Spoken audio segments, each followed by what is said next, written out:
Hey, what's up guys? Sean here. So as many of you know, I recently got back from the Georgia Bushcraft Spring Campout. And today we're gonna go find somewhere to set up and talk about it. Let's get it.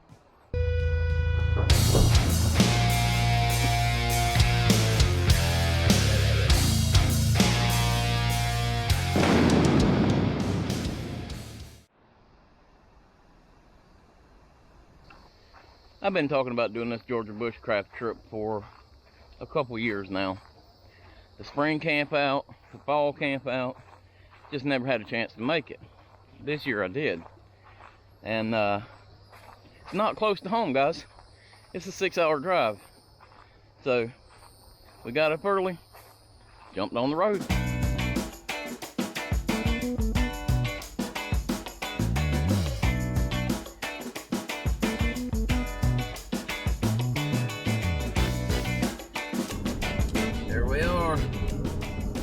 Georgia. Yeah, we were in Georgia, but it wasn't time to celebrate yet. We are on the road now. We are just under 5 hours away, so we've been on the road for a little over an hour, and we're still trucking. Well, in typical Sean fashion, I took the back roads, and I didn't get in a big hurry. I kind of just meandered along and saw the sights. I love the old historical buildings and things like that, and so didn't really get in a hurry, but we did eventually make it there. I think we got there about 2 o'clock. And let me tell you what, they have their stuff together.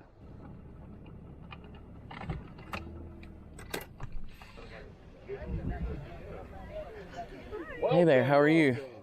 How you doing, man? I'm doing good. Is this where I check in at? Right here. All right.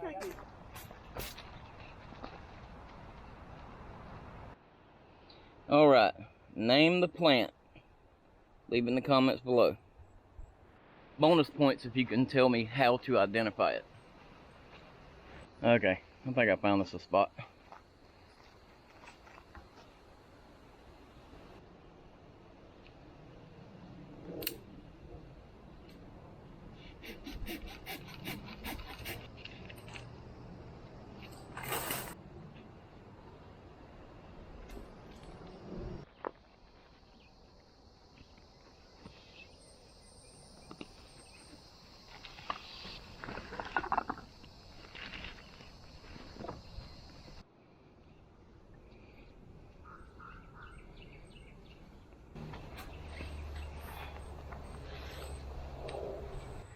So if you watched the live stream or our Instagram, you already know that I unfortunately lost a bunch of the footage from this trip. So that's why everything's kind of broke up into short clips.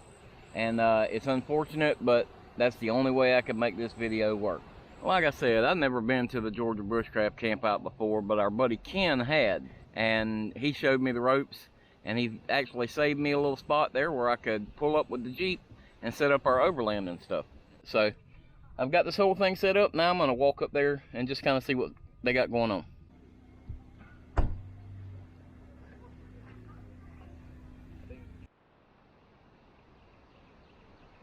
That first evening was basically spent just kind of checking the place out a little bit, walking around, looking at some of the vendors that they had there. And I ate just a simple little dinner that I had brought from home, some leftovers. And then we made our way up to the raffle, which was pretty big. The stick that we make when we get a new knife. Okay guys, next we got some Grimm survival cards. Which one are these? These are Georgia Bushcraft 10th anniversary Grimm survival cards. Super rare, super special. Are we gonna do 3 winners? Let's do 3 winners. Okay guys, 509-7369 going once. 509-763. Wait, what's that? Going twice. Boom. That pretty much wrapped up the evening. The raffle was fun. We made our way back to camp. We hung around the fire for just a little while, but I was worn out, so I climbed in the Jeep and crashed out. And when I woke up in the morning, it was raining.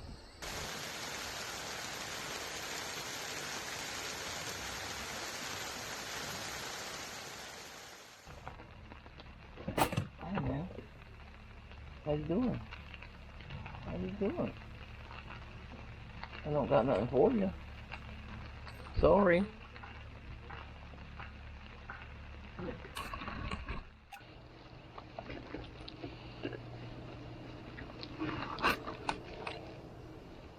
Well, I brought my little firebox so I could build us a little fire and make us a cup of coffee, but with this breeze being as bad as it is today, I think I'm going to err on the side of caution and do something we haven't done on the channel yet, and I'm going to just make it a little cold brew. So I've still got my Cafe Bustelo. We're going to put some cold water in here, the Cafe Bustelo, and then we're going to let it steep for a little while. Should still be good. I like cold coffee anyway.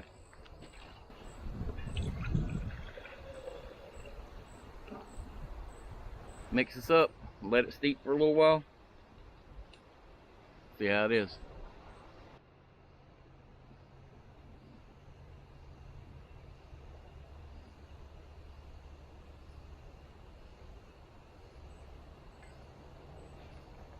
Well, I ain't gonna sit here and lie to you and pretend like this cold brew coffee is as good as my hot coffee, because I definitely prefer hot coffee. But some coffee is better than none coffee, right? But it definitely wasn't good as my coffee on Saturday morning. I don't know if you can tell or not, but got kind of a sore throat this morning. I sat there last night with that little fan blowing on my face, so got my throat kind of sore this morning.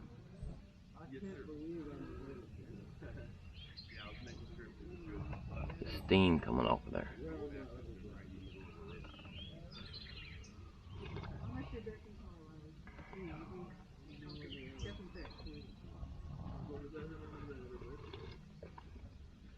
Coffee.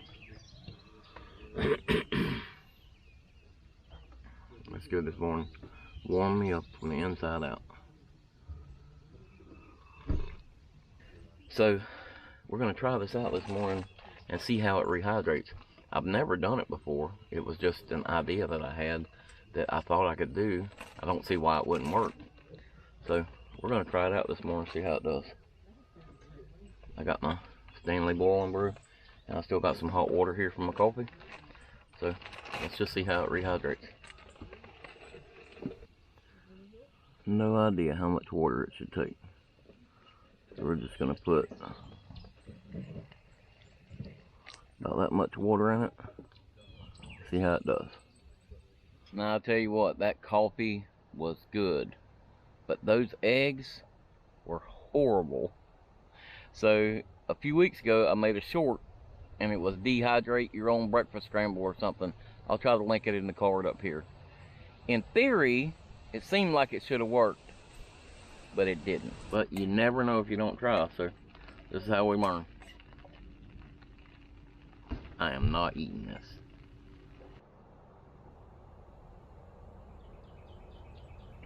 So, after we finished our coffee and throwing those eggs away, we made our way up to the vendor section up there, and we wandered around. There was so many vendors up there. I couldn't even list them all, but there was so many vendors up there. Just off the top of my head, I know there was LT Wright knives there. There was Badger Claw there, HCO strops there. There was Tough Possum gear there. I mean, there was a ton of different vendors there. And so I wandered around and checked out all the little booths and stuff, and just kind of drooled over all the stuff, and then I kind of made my way around to some of the little classes. Now, one of the classes that I stopped and looked at was camping for beginners, and that was Kenny Brunswick's class, and he's got Grumpy Bushcraft on Instagram. Check him out, he's got some good content. So but you know, I've done a lot of camping, but one of the things that Kenny said that he did was a light bulb going off in my head. So he actually has the same military surplus pack that I have, and I've always kind of not liked that pack, but he mentioned dyeing that pack, and it was just a light bulb going off in my head. I've always not liked the color of that pack, and now in the future, that's something I learned. I don't know why it never dawned on me before, But I'm gonna take that pack and take it out and dye it and just see what I can do with it, because any darker color will be better than what it is now. So I'm really excited about that. But there was so many other classes that you could take there. There was Jax from Wild Card Wilderness was there, and she was doing a pine tar for days class, and it was just on the tons of different uses for pine tar, which is really cool. And then we made our way over to our buddy Andy Wildlander's little setup over there, and he was teaching knife safety classes, and he had these kids sitting around there and teaching them knife safety, and you couldn't ask for a better teacher for these kids. It was awesome to watch. What are you thinking? Oh, you need a baton. There you go. I need to make you guys a decent baton. That's what I should do. How do we make a good baton? Out of a log. Out of a log, right? Do we have a couple logs here? How about that, right? So, you need to use a knife. What do you want? Tell me what you want. Use your words. The biggest one. The biggest one? My Paid for dad. the whole entire notch? Cool.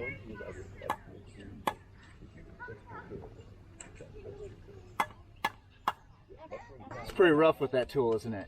Yeah. Here. Alright. Now, I appreciate the battle you've done on that.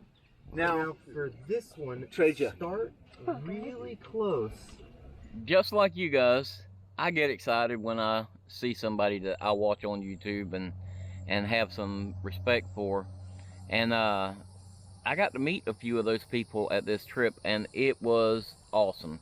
So I made my way around and found Tony Powers.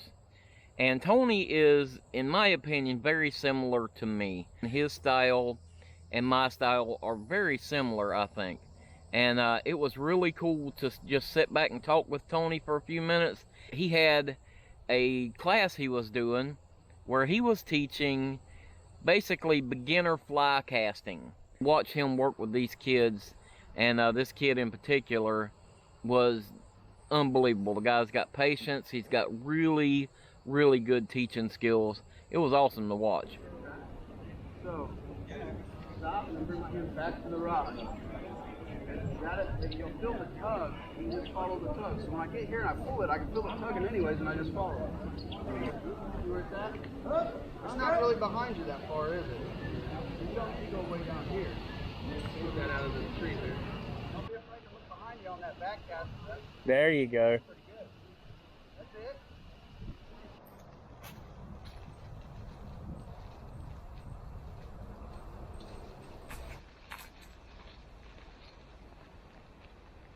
Well, unfortunately, I didn't learn to cast a fly rod too well, but I do know how to use my hobo fishing reel, so we're gonna give this a shot.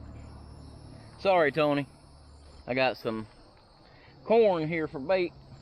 Now the river's real low, so I'll do my best to get casted out there.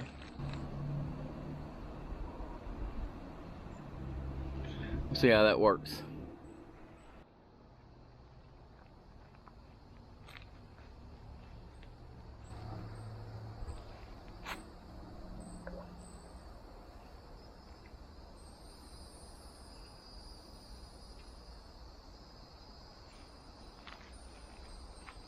In the course of walking around out there, I ran across somebody I have been watching for a very long time, and it was awesome.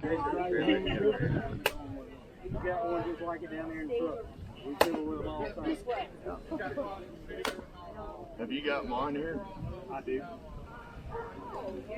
So Blackie?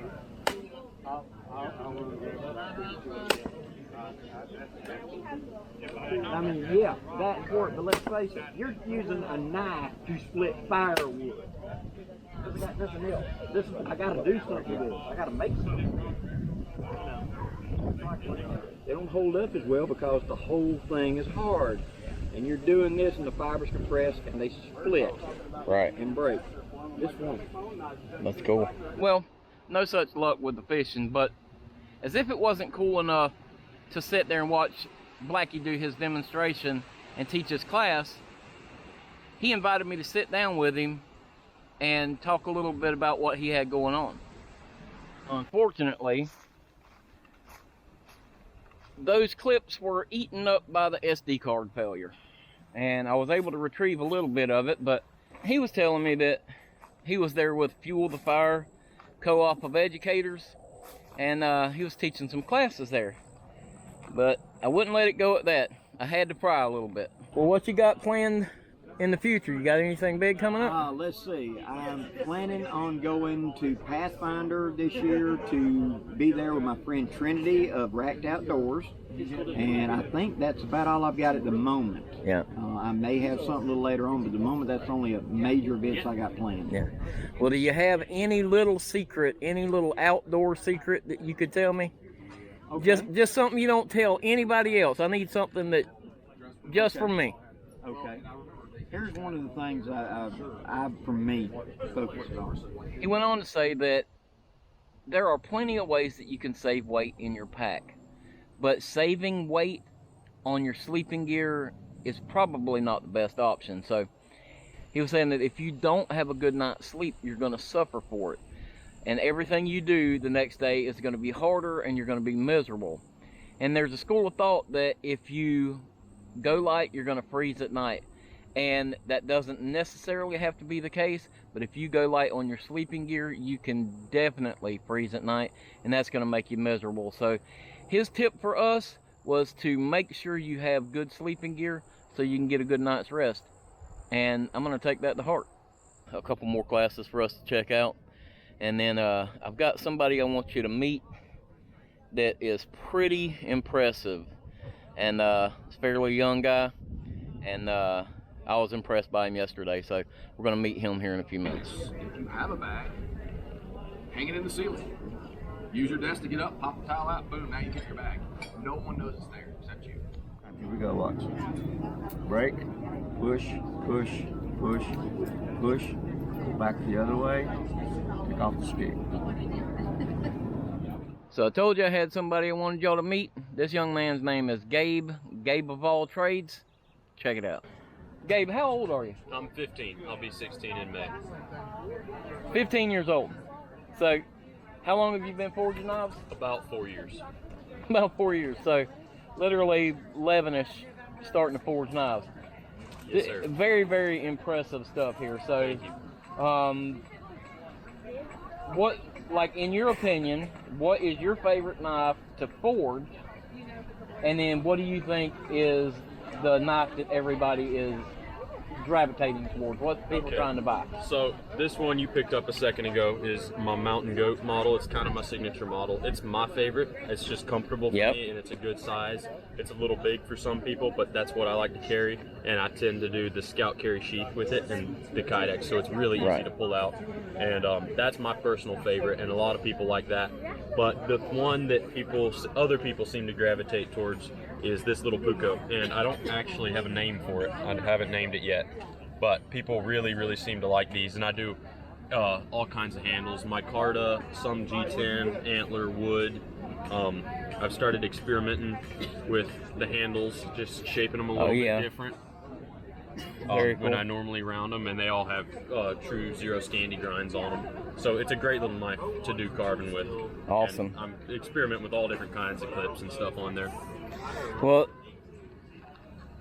I gotta say, I mean, 15 years old, I am very, very impressed. And I'm not just impressed with the knives. I mean, the knives are enough. I mean, look at the knife is enough, right? Gabe is like very knowledgeable about it, just very well spoken about it. He knows what he's talking about. He's 15 years old. You got a bright future ahead of you, man. Keep it up. I appreciate you. Good to meet you talking this with week. Yep. Thank you. Didn't I tell you? What an awesome young guy. So he's got a bright future ahead of him. Now, after that, it pretty much wrapped up for me. It was time for me to just kick back and relax. And so I did. We kicked back and relaxed and made our way up to the raffle just to try one more time to see if I could win one of those Grail filters. I've been wanting one of these right here. Haven't justified it yet, but I've been wanting one of these. I decided to make my way around and look at all the little trade blankets and trade vendors that they had up there. And there was something for everyone there. There was a gentleman there that had all sorts of cast iron pots and pans and anything you wanted in that respect. He also had like a bunch of copper cups and tin cups and things like that. It was really awesome. There was just so many different vendors up there. And my buddy Kyle, he's a subscriber, and he came to a camp out with me one time, and just an awesome young guy.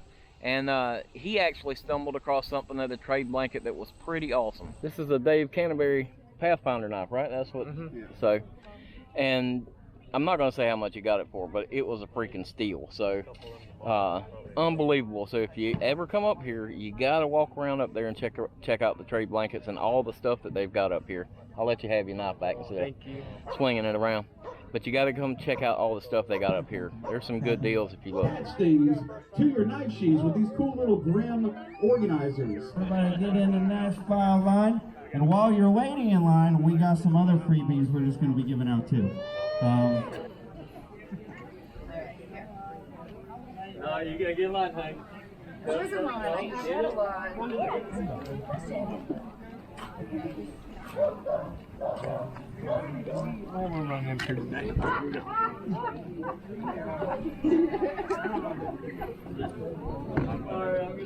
Unfortunately, I didn't win my grail, but it wasn't from lack of trying. I did, however, win a tough possum pouch, and that was cool. I'll be using that for sure. Very much like our HangCon trip, after the raffle, it started getting cold. The temperature dropped, and it was funny. You could see all the fires starting to get lit up all over the place, and everybody trying to get around those fires and warm up. It turned into a cold night. But I'll tell you what, that cold weather made for some good sleep. Unfortunately, when I woke up, just like here today, it was time to pack up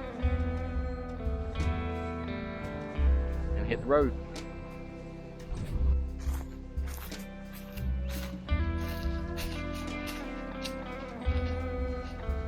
Now, I've had several people ask me, Sean, was it worth the $100 and the time to travel there for that trip? For my part, absolutely. And now Sarah and I are planning to go to the fall campout. We got a fall campout fund we have set aside, and we're starting to add to that. It really is all by the help of the patrons. So if that's something you're interested in doing, if you're interested in supporting the channel, there's a link to the Patreon in the description, or you can just do a one-time donation through PayPal, which is awesome too.